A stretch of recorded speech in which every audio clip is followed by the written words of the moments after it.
poder para el ejercicio de ese poder en función de unos intereses. Intereses de una clase social, la mayoritaria, la clase obrera, la clase trabajadora, los grandes sectores populares.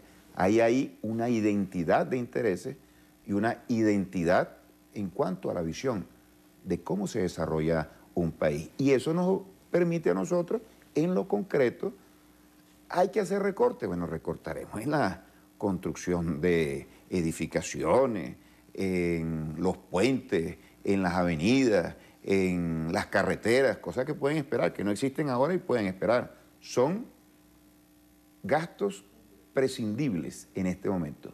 Ahora, lo que es absolutamente necesario es seguir invirtiendo en educación, en salud, en vivienda, en alimentación. Para nosotros, que somos un país petrolero, es absolutamente claro que el principal capital humano, el principal capital para el desarrollo es el recurso humano, y eso lo tenemos que desarrollar.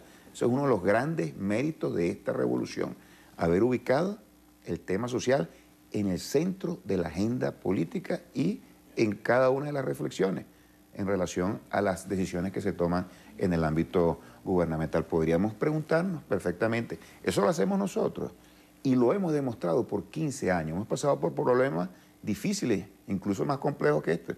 En el año 2008 el precio del petróleo estuvo en $137 el barril. En el primer trimestre del año 2009, no habían pasado ni 6 meses, se hundió a $30 el barril. Comandante Chávez asumió esa responsabilidad y no sacrificó al pueblo venezolano. Es decir, que tenemos una fórmula para avanzar en esa dirección. ¿Qué haría la derecha venezolana? ¿Qué crees tú que haría la derecha venezolana con el petróleo al frente de un gobierno? ¿Qué haría con los ingresos petroleros y con la inversión social? Ya lo han anunciado, que eso es un derroche, que eso es algo absolutamente innecesario, que eso tiene que ir recortando. Por supuesto, ellos recogen ese discurso en épocas electorales y se convierten en los principales promotores de las misiones. ¿Qué harían también? Aplicar las políticas neoliberales. Por cierto, aplicar políticas neoliberales no significa sencillamente incrementar los precios de la gasolina, de algunas cosas. Eso significa poner al mercado y a las grandes compañías transnacionales en un rol de dominación y de explotación de nuestras principales riquezas naturales. Eso nosotros no lo vamos a hacer, pero ese es el programa de ellos. Entonces, esta gran confrontación, que es una confrontación ideológica, una confrontación política, y que va a tener un punto central en las próximas elecciones de la Asamblea Nacional, y eso va a ser parte de la reflexión que va a expresar el presidente Nicolás Maduro hoy, cómo nosotros avanzamos a esa elección en condiciones económicas que vayan mejorando, superando los efectos de la guerra económica y superando los impactos terribles de la caída de los precios petroleros. Para finalizar la idea, nosotros, bueno, iremos a esas elecciones con mucha fortaleza, sobre todo identidad con el pueblo venezolano. La derecha venezolana, bueno, imagínate, ellos están enfocados en eso y nos atribuyen a nosotros el fracaso de un modelo. ¿Un modelo socialista fracasó? Bueno, es un disparate. Aquí no hay socialismo todavía. Estamos en la fase inicial de la transición al socialismo. Aquí tenemos el mismo rentismo que los que nos critican a nosotros consolidaron en este país. El mismo parasitismo del cual se aprovecharon los que nos están criticando desde la oposición en este momento. El subdesarrollo que fue criticado en los años 60. La dependencia que se instauró en este país durante todo el siglo XX. Entonces, los grandes responsables de la mayor crisis del país a lo largo de toda su historia republicana, que son fe de cámara, el bipartidismo, sus derivados, todos los factores de poder, incluso factores de poder internacional, empezando por las grandes corporaciones petroleras del planeta, nos atribuyen a nosotros la responsabilidad del fracaso de un modelo. El fracaso del modelo es el fracaso de ese modelo que nosotros heredamos del pasado. Ahora, diputado, la pregunta que se hace mucha gente, independientemente de su posición ideológica, como balance de estos 15 años, ¿debe el gobierno reconocer, más allá de la defensa que hace de este modelo político, fallas, errores, mayor capacidad incluso para controlar corrupción? Mucha gente se dice, ¿por qué países como Bolivia, como Nicaragua, como Ecuador, países con gobiernos de izquierda, muestran otra realidad económica? Sin contar muchas veces con, o en la mayoría de los casos, con la fortaleza que tiene Venezuela con la renta petrolera. Hay que reconocer una falla estructural en ese sentido, porque eso forma parte del momento que vive el país y de lo que va a pasar hoy con una memoria y cuenta. Fíjense que se está hablando de zonas especiales de desarrollo estratégico de Venezuela, de aprovechar estos recursos como los que ha anunciado el presidente Maduro producto de su gira, bueno, para que las cosas se hagan de una manera más eficiente. Hay que reconocer algo más allá de las alusiones a una guerra económica, el sabotaje, el golpe económico. Hay que decir algo en ese sentido a la gente que nos ve. Mira, en primer lugar, hay otros países que están en una mejor situación económica y que siguen de una u otra manera, coinciden con nosotros en nuestro rumbo histórico por dos motivos fundamentales. En primer lugar, esos países tienen un sector empresarial que invierte y que desarrolla sus unidades productivas. Yo te invito a que tú verifiques esto que te voy a decir en las cifras del Banco Central de Venezuela. Sí. El empresariado privado venezolano tiene 30 años sin realizar un verdadero esfuerzo de inversión. 30 años. Usted acaba de dar un titular con esa afirmación. Mucho antes de que llegara el comandante Chávez. ¿Quién ignora aquí que el empresariado venezolano no compite? Y que tiene las mayores tasas de ganancias de todo el planeta. ¿Cómo se comprueba que el empresario venezolano no invierte? Eso está en las estadísticas. Tú buscas inversión privada a lo largo de 30 años porque se generó un ejercicio y una conducta parasitaria que nosotros los fundamentamos en el rentismo. El país vive del petróleo, el petróleo genera ingresos, el Estado en el pasado era una especie de caja chica de los grandes empresarios.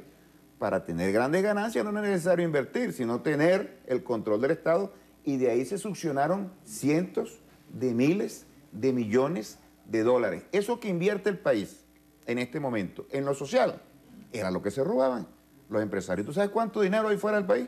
300.000 millones de dólares en manos de los privados. ¿Por qué no lo traen acá? ¿Cuál es hoy la relación en la generación de empleo entre el sector público y privado en el país? No, 65% de la economía nacional está en manos del sector privado y aproximadamente 70% de todos los trabajadores laboran. ¿Y eso es posible sin un sector privado que no invierta?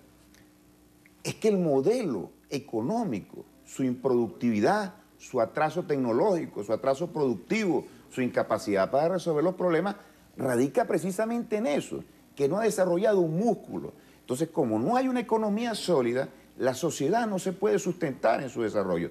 Y la vulnerabilidad en relación a los precios petroleros, cuando estos caen, es terrible. Tú me comparabas con otros países. Bueno, allá hay un sector empresarial que invierte. Aquí no hay un sector empresarial que invierte, en primer caso. Y segundo, allá no hay un sector empresarial que se enfrenta, utilizando sus recursos económicos, al gobierno. Enfrenta con golpe de Estado. No podemos ignorar que a Chávez lo tumbaron en un golpe de Estado que orquestó Fede Cámaras, entre otros, con otros, incluyendo la conferencia episcopal que se lanza ahora con una tremenda andanada de mentiras. Eso es mentira. Hablando de comunismo acá, yo soy comunista. A mí no me habla de comunismo. Aquí hay de todo menos comunismo. Aquí lo que hay es un capitalismo dependiente, absolutamente quebrado e igualmente rentista. ¿Cuál es el planteamiento nuestro? El planteamiento nuestro es mantener las políticas sociales, mantener el control sobre el petróleo y sus ingresos, que son los aportes que se han hecho en estos 15 años de revolución, que no lo podemos subestimar. Sin eso, este país hubiera caído en una situación de agotamiento extremo, de crisis e incluso de guerra que ya se avisoraba en los años 90, y el Caracazo fue la punta del iceberg de ese gran conflicto histórico. Mantener eso, pero sobre otra base, que no sea el rentismo, sino la producción material de bienes y servicios, la eficiencia, que sea esas políticas, pero sobre la base de una visión social. Yo produzco, obtengo una ganancia, pero también tengo que tributar en función del desarrollo de toda la población. Es decir, eliminar el parasitismo, donde yo hago un esfuerzo real y no me aprovecho de las ventajas que se me presentan y que a su vez son un golpe tremendo, una cachetada para toda la población. ¿Cómo tú me dices que la gente puede impulsar el contrabando, puede esconder los productos, puede colocarles precios exorbitantes a la gente solamente porque tiene su unidad productiva? Es propietario privado de una empresa, ha invertido allí o ha puesto su dinero allí. Eso le da a ese empresario la facultad y el derecho de expoliar al pueblo. Desde el punto de vista ético, eso es una aberración, pero lo hacen. Entonces, nosotros estamos tratando de construir un nuevo modelo económico, productivo y que se fundamente en los principios socialistas, que es la solidaridad, la cooperación, el humanismo. ¿Errores? Por supuesto que hemos cometido errores. ¿Quién puede negar que hemos cometido errores?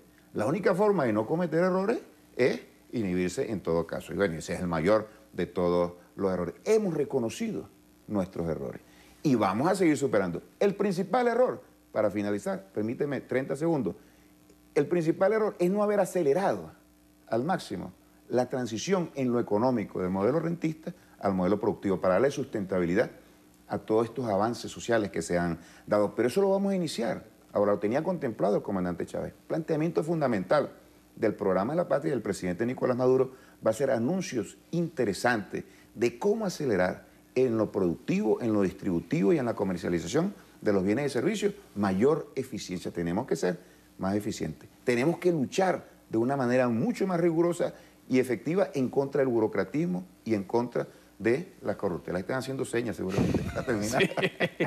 Diputado.